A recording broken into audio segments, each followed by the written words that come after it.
ciidamada booliiska Soomaaliya ayaa gacanta ku dhigay haweeney ku eedeysan in ay dishay kadibna ay gowracday gabar 11 sano jir ah oo meedkeeda maalin ka hor laga helay deegaanka Godinlabe ee gobolka Galgaduud ee bartamaha Soomaaliya. Fartuun Cadaan Sheekh Cali oo dhashay gabadha 11 sano jirka ah ee la gowracay ayaa waxay sheegtay in gabadhaasi ay gowracday habaryarteed hooyada la dhalatay isla markaana aysan ogeyn sababtii keentay laakiin uu jiray muran iyo isqabqabsi muddooyinkii ugu dambeeyay gabadhaas yar ee 11 jirka ah iyo habaryarteed oo 20 jir ka dhaxeeyay kaasi oo markii dambe sababay in la waayo gabadha 15 cisho markii ugu dambeysana la helay iyadoo dhowr maalmood gowracan. waxay ka sheekeynaysaa xaaladda iyo sidii wax u dhaceen. anigu horta meesha ma aanan joogin oo xamaran kula joogo ma garatay. waa garta gabadhaan hooyada ay tiri gabartiisii anoo xamar joogo gobolay meel leeyahay deganahay gabadha waan u diiday adeegsato maaragtay cunug yaro iyo loo yahay aman ay haysato inay maaragtay qofta diiska way yeeloodan ilmaha yaryar way jeceshahay inay maaragtay dadka iyadu wax ka dhashay wax ku leedahay camal ah usi waa garta hadda cadowgaanina waa hoos joogo hooyaday loona filmin arrimahan iyo waxaan ku dhaqaaqay oo qof waalidaha loo waa garta hooyaday meel magaalada hadda Godinlabe leeyahay u muuqata xoogaa u jirta ay deganeed baraaga uga qodneed biyaha ugu jira alxamdulillah xoolaheeda u joogo guriga uga dhisan meeshaasay maaragtay hantiga guurtaha u tiiro xoolaheeda ay waxeeda ku dhaqanaysay waxay markii war ugu soo gaarsiisay cunug yar iyo dhiib oo uga tagtay guriga hooya ku dhahaysa waa weynaatay maray guursanaysan ma naqaan iyo waxaas marka cunug yar rabaa oo maana aan haysto adiga gabadha hadda waan soo dhiibay 5 bilood ay gabadhaas gurigaas xaadir ku ahayd ay ku nooleed waa garta 5 bilood 3 jeer oo kamid ah ay aniga qaas ahaan isoo wacday tir hooyo aniga habaryar waa idishay hooyo aniga habaryar surkan ka gooyahay tir hooyo aniga ayadii waxaan xaq ku dhacay gabadhaan ku soo dhiibay inaad weheshato oo markii hooyo suuqa idinka aadi magaalada aado aad maartay laba qof oo guriga ku haraysa aad noqotiin oo kale nimadan ku diiday maxaad maartay walaalay aad gabadha ka sheeganaysaa ay markaas tirnaa waxaan naga cil hooyo nagu dirto hooyo bay nagu diraysaa weliba yaala waxa u dhiga maar amal waa garta gabadha yarana la hadlo waxay hooyo iyo habaryar mar dambe ha isku dirin ana dad war adigu u kala sheegtay waxaan u kala sheegay ma jiraan hooyo macaanay aniga ayada say waxay ku dirsatay ma u doontid ka daara ka badan ma dhihinay tir waa ka badan ma dhihin waa garta hadii dilaysa waa daara ay tir waa uleen soo qabsatay isaas ay ugu dhafa ila dhacday tir markaas هذا واحد واحد ما ذهن عليه وهبري عنانتي أو قبل حوي أنا فسامي شيء إنه جوا نحن ولا يحد قول سرسرة واقرته إلهي ما بيننا مرة ذيك هذا السنين تشتري هذه السنين تدي كلا هاد قلب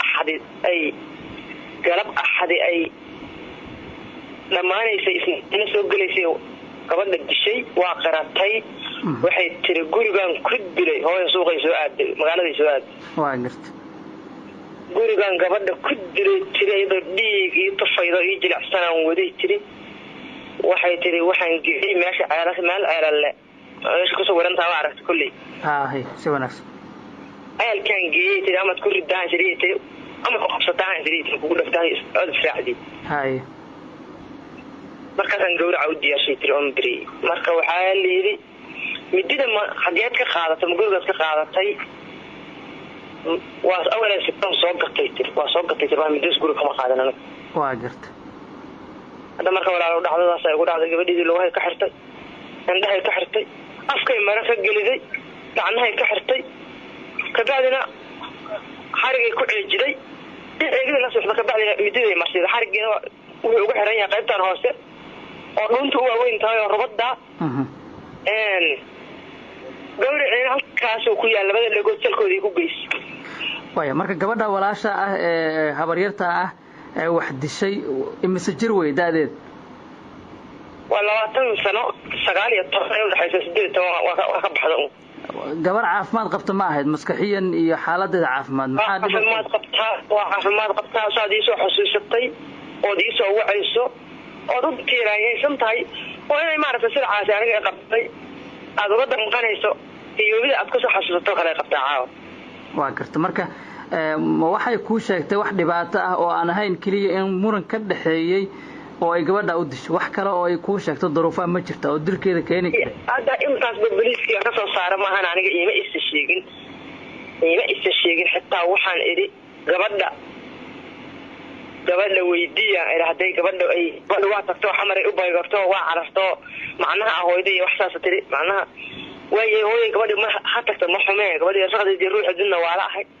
gabadha inay maaragtay markaas ay la dirirta xitaa ay inta u hanjirtay ambay xitaa afka isafdhaafeen gabadha xanaaq ku tagta xitaa weydiiya ari jahada u dhaqaaqdana weydii waa garta war gabadha waxaan kaba suura waxaana ma yeeli karta camalay jawaab u siido hooyo anigu maaragtay waalidka inaan xushmeeyaa fiican si wanaagsan waaya marka ilaa intay maqneed ka hor geerida intaanan ogaanin intee weyd maalmaha ay maqneed ama la weysanaa waran sideedaba shalay isniinaheeda helnay 15 habeen ay meeshaas tiid iyadoo la gowracay ama geeriyood iyadoo gowracan ay meeshaas tiid 15 ka habeenna walaasha maysan sheegin inay gabadha ayada dishay gabadha inay ayada dishay ma aysan sheegin annakuna nafis aan maaragtay ku kontroolno inay qoftaani dakaran qabto inaysan qabin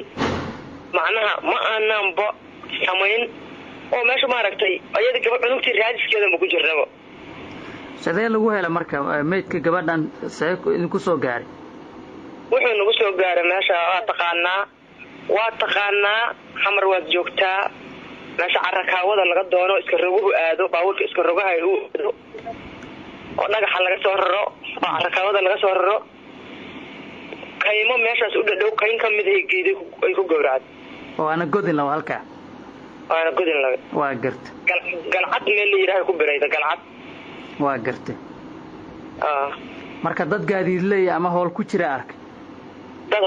arkay oo soo urtay xitaa qofkay raaceen maahan raadi ruux midna meel laga helay maahan waa meel gabiibiya waa meel gawaana diyaaradda iyadoo amar la'aan ay ku degi kartaa kana dawlad kartaa meeshaas marka dadka de hoolay ku jireen ma waxay ogaayeen in gabar idinka maqneed sidee ayay warbixin waa ogaayeen wiilal xaafadda deganay ahaayeen wiilal xaafadda ku dhasheen oo ka shaqaysanay ahaayeen abtigay isla markiiba hore usoo wacantay waxay dhaheen walaade meeshaana qof cunug oo dumar hina taal waa tii hadda gabar idinka maqneed soo ordaba haye haddii la kala ordo waa iyadii garbasaarkeedii jarjartay ay ku xirxirtay ay adeegsatay waa garta marka